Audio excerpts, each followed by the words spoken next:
The vice captain and head coach of Jamaica's rugby league team have expressed displeasure with the news that the World Cup in England has been postponed from 2021 to 2022 due to the COVID-19 pandemic. Simon Preston reports. With the now confirmed withdrawal of Australia and New Zealand from the World Cup last month, organisers of the World Cup have decided to push the tournament to 2022 in the hope of having a 16-team tournament next year. Jamaica will have to be patient ahead of their World Cup debut, but for Vice-Captain Marvin Thompson, the news was difficult to take. As you know, we've been preparing for this year since 2018, and as players, a lot of resources, a lot of time, effort, and planning has gone into getting us ready for this year. But to know that we have to endure yet another year,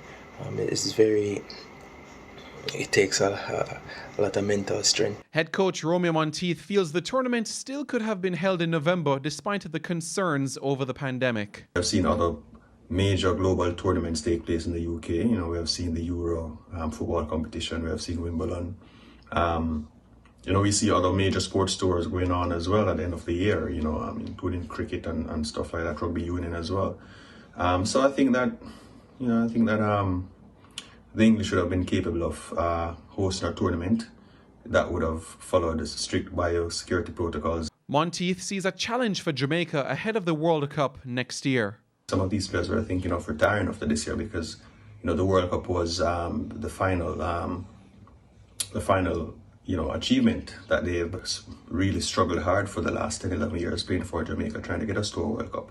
It's going to be difficult to see some of these older guys being able to put their body through, what it takes to be a professional player again in 2022 and come again. So, massive disappointing. But Thompson feels the extra year could benefit Jamaica.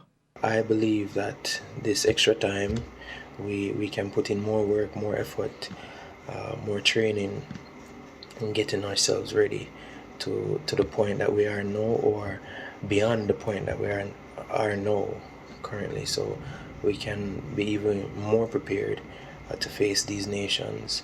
So I think there could be good coming from this. The Reggae Warriors are in Group C of the World Cup alongside New Zealand, Lebanon and Ireland. Simon Preston reporting for TVJ Sports.